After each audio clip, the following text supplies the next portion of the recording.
स्वागत है आपका अपने चैनल बीएस पाठशाला में। आज हम प्रश्नावली 1.1 का क्वेश्चन नंबर 3 से यहाँ से स्टार्ट करेंगे, क्योंकि इसके पहले वीडियो में हम लोगों ने क्वेश्चन फर्स्ट और क्वेश्चन सेकंड का सारे क्वेश्चन वहाँ पे सीखा था और किया था। आज हम इस वीडियो में क्वेश्चन नंबर थर्ड से, और आपको पता है कि प्रश्नावली 1.1 में क्वेश्चन नंबर 7 तक है। तो आइए इस वीडियो में फटाफट सीखते हैं और इस प्रश्नावली को समाप्त करते हैं। इसमें सबसे पहले कह रहा अभाज्य गुणनखंड विधि द्वारा निम्नलिखित पूर्णांकों के एलसीएम और एचसीएफ निकालना है।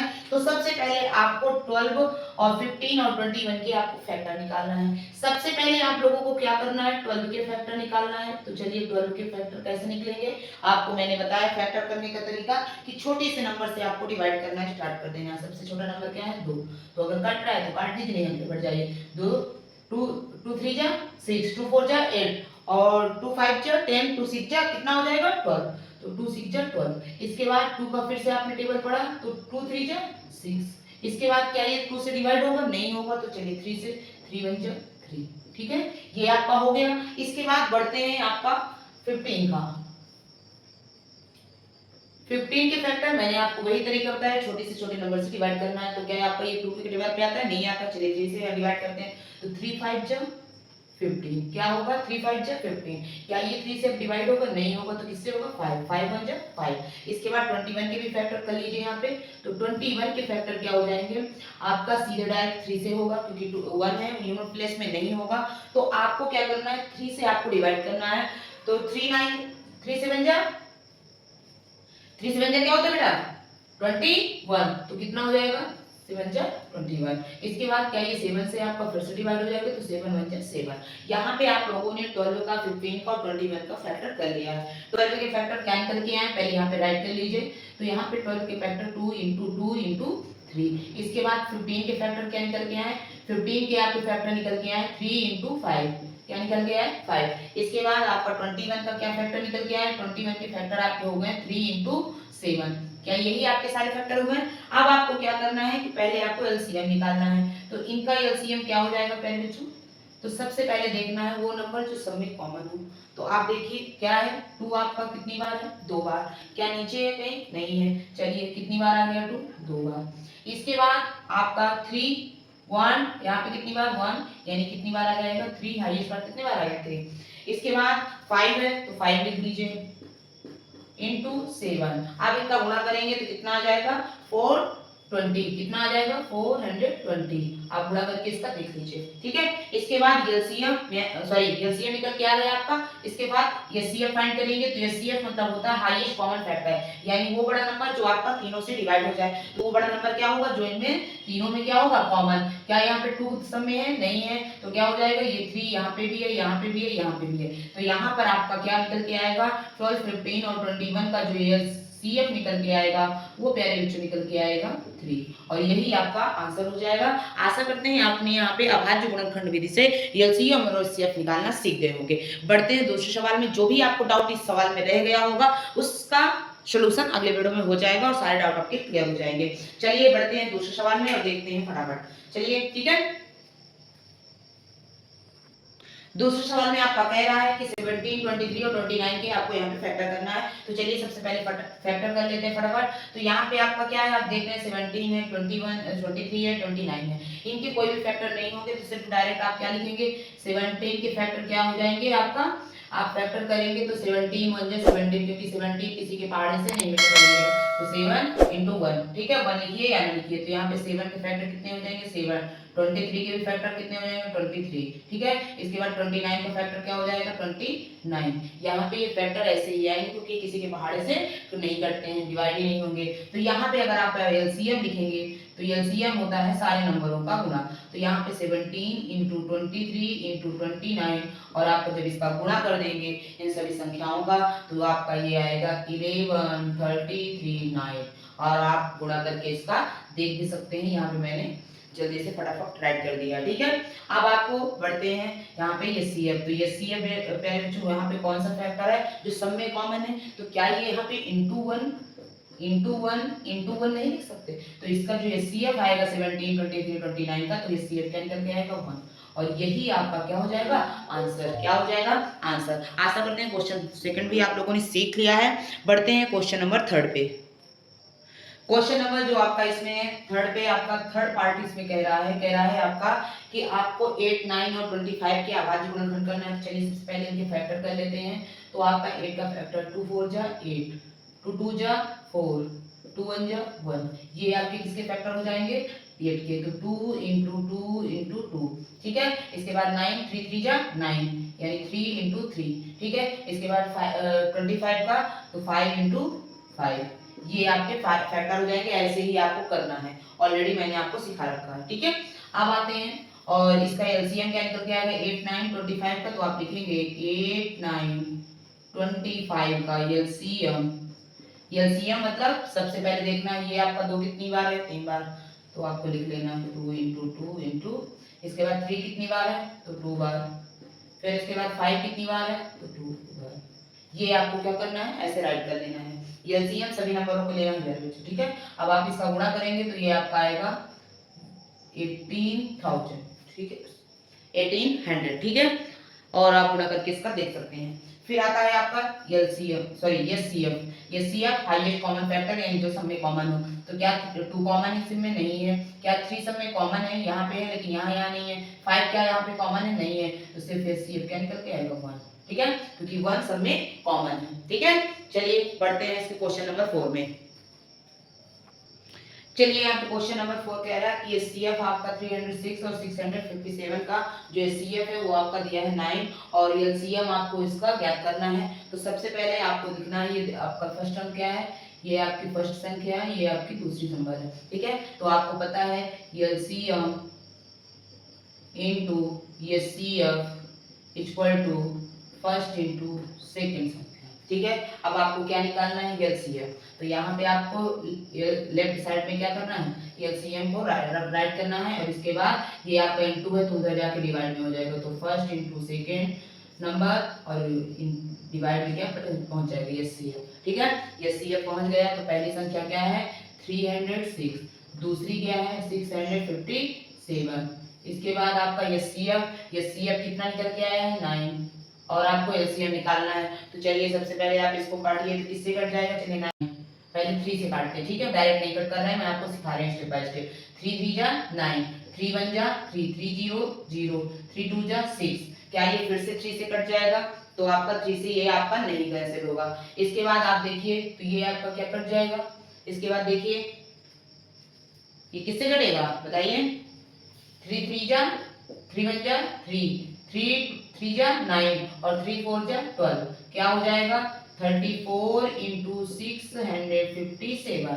और जब आप इसका गुणा करेंगे तो क्या आएगा, आपको यहाँ पे मैं गुणा करके साइड में दिखा देती हूँ जिससे आपको लगे ना कि मैंने बहुत ही डायरेक्ट कर दिया है।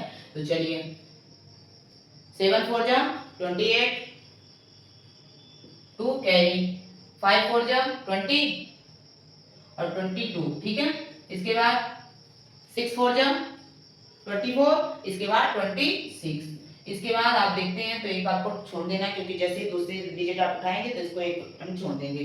फिर इसके बाद 7 3 जा 21, इसके बाद 2 आपका कैरी हो जाएगा, 5 3 जा क्या हो जाएगा 5 3 जा 15 और 15 टू 17, इसके बाद 1 आपका कैरी आ जाएगा, ठीक है। इसके बाद 6 3 जा 18, 18 1 19, ये आपका आ गया। अब इसको आपको ऐड कर देना है तो 8 3 और 6 और 7 क्या हो जाएगा 13 और 1 और ये आपका क्या हो जाएगा 9 और 2 क्या हो जाएगा 11 और 11 और 12 और ये आपका क्या हो जाएगा 1 कैरी। तो ये आपका आंसर आ जाएगा। तो यहाँ पे आप राइट करिए 22 33 और 8, यही आपका क्या हो जाएगा आंसर, यानी एलसीएम निकल के क्या आ गया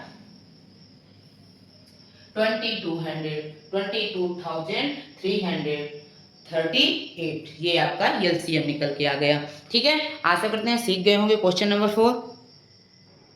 इसमें क्वेश्चन नंबर 5 कह रहा है कि जांच कीजिए कि क्या किसी प्राप्त संख्या n के लिए संख्या 6 की पावर n अंक 0 पर समाप्त हो सकती है। तो यहाँ पे जो n है वो प्राप्त संख्या है। भाग 1 जिसमें मैंने बेसिक कॉन्सेप्ट बताया है आपको, वहां पर मैंने बताया था कि जो आपकी प्राकृतिक संख्याएं हैं वो 1 से स्टार्ट होंगी, यानी 1 2 3 4 ये आपकी अनंत तक जाएंगी, ये आपकी सभी प्राकृतिक संख्याएं होती हैं। ठीक है, तो यहाँ पे चलिए यहाँ पे n देख लेते हैं, यानी जो आपको मैं एक कंडीशन बता दूं, अगर इससे पहले मैंने आपको उस बेसिक कॉन्सेप्ट नहीं बताया कि जो संख्या 0 पर समाप्त होती है उसके अभाज्य गुणनखंड 2 गुणे 5 के रूप में होते हैं, ये बात आपको पता होनी चाहिए। तो चलिए यही बात मैं यहाँ पे आपको लिख के बता देती हूँ। जो संख्या 0 पर समाप्त होती है उसके अभाज्य गुणनखंड 2 गुणे 5, तभी तो आपका 10 बनेगा और 0 पर समाप्त होगा। ठीक है, तो चलिए 2 गुणे 5 के रूप में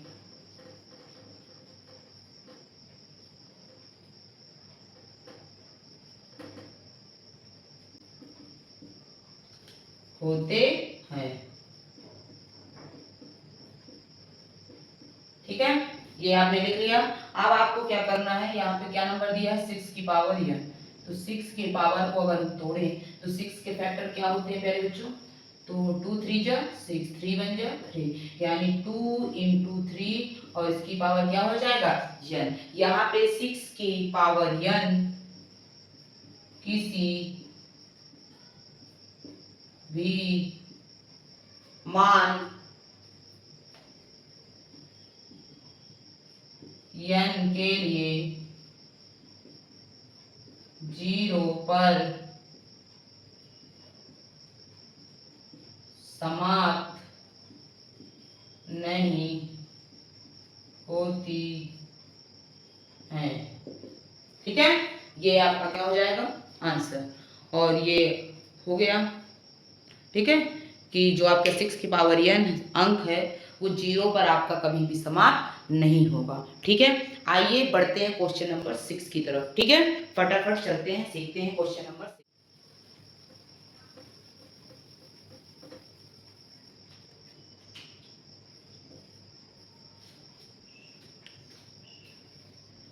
यहाँ पर क्वेश्चन नंबर 6 कह रहा है कि व्याख्या कीजिए कि 7 गुणे 11 गुणे 13 प्लस 13 और 7 गुणे 6 गुणे 5 गुणे 4 गुणे 3 गुणे 2 गुणे 1 प्लस 5 आप भाज्य संख्या क्यों है।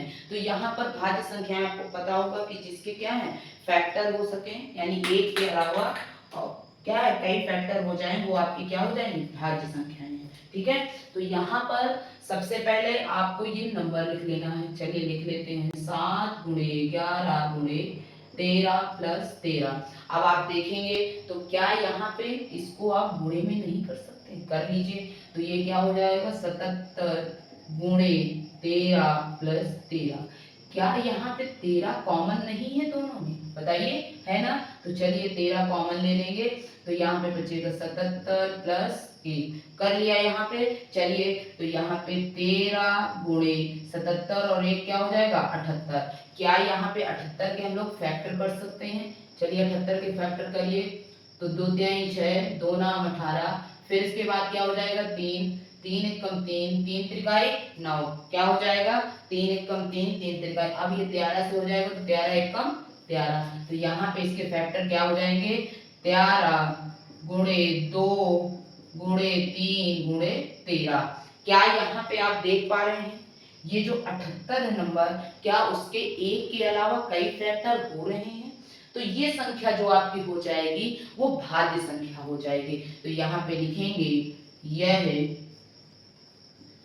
भाज्य संख्या है क्योंकि इसके एक के अलावा अन्य गुणनखंड हैं। ठीक है, ये आपका हो गया। अब चलिए इस संख्या को भी देख लेते हैं, ठीक है, फटाफट। तो क्या मैं इसको इरेज कर दूं? यहाँ तक आप लोगों ने नोट कर लिया है। चलिए आइए दूसरा वाला इसका पार्ट करते हैं। चलिए 7 गुणे 6 गुणे 5 गुणे 4 गुणे 3 गुणे 2 गुणे 1 प्लस 5। तो यहाँ पे आप ये बताइए, क्या यहाँ से आप 5 कॉमन नहीं ले सकते? ले सकते हैं ना, ये बीच में प्लस का साइन लगा है, बाकी ये सब इनटू में है। तो चलिए 5 जब आप कॉमन ले लेंगे तो ये हो जाएगा 7 गुणे 6 गुणे 4 गुणे 3 गुणे 2 प्लस का आपका क्या हो जाएगा 1। क्यों? क्योंकि 5 आपने क्या कर लिया? कॉमन कर लिया। ठीक है, यहां तक समझ में आया? सिर्फ मैंने 5 को यहाँ पे कॉमन लिया है। चलिए यहाँ पे जब आप इसका गुणा करेंगे तो ये आपका आ जाएगा, ये जोड़ना है तो इतना है प्यारे बच्चों, यहाँ पे प्लस का साइन लगा, इसको इकट्ठा मत करिएगा। तो यहाँ पे जब आप गुणा करेंगे तो ये आपका आएगा 1008 और प्लस का 1। ठीक है, जब आप इसको ऐड कर देंगे तो ये हो जाएगा 5 गुणे और 1008 और 1 को जोड़ेंगे तो 1009। ठीक है, अब आप इसको क्या करेंगे, इसमें आप देखेंगे तो इसके फैक्टर करेंगे। जब आप 1009 के फैक्टर करेंगे तो ये आपके सारे फैक्टर आपके आ जाएंगे। ठीक है, और आप देख रहे हैं कि यहाँ पे एक के अलावा आपके कई फैक्टर यहाँ पे हो रहे हैं, तो ये आपका क्या है? भाज्य संख्या होगी। तो आप लिखेंगे यह भाज्य संख्या है, क्योंकि इसके एक के अलावा अन्य गुणनखंड हैं। ठीक है, ये आपका हो जाएगा। ठीक है, यहाँ पे आशा करते हैं क्वेश्चन नंबर 6 आपको समझ में है और इतना ही आपको करना है सिर्फ। प्यारे बच्चों, आशा करते हैं कि आपको ये प्रश्नावली 1.1 समझ में आई होगी। क्वेश्चन नंबर 7 आपके बुक में कौन सा है कमेंट करिएगा, ताकि मैं उसका भी सलूशन आपको प्रोवाइड कर सकूं। और वीडियो अच्छा लगा हो, कॉन्सेप्ट क्लियर हुए हो तो एक लाइक करिएगा, और चैनल पर पहली बार हो तो चैनल को जरूर से जरूर सब्सक्राइब करिएगा, कमेंट करिएगा और दोस्तों के साथ शेयर जरूर करिएगा। ठीक है, मिलते हैं कल प्रश्नावली 1.2 के साथ। ठीक है।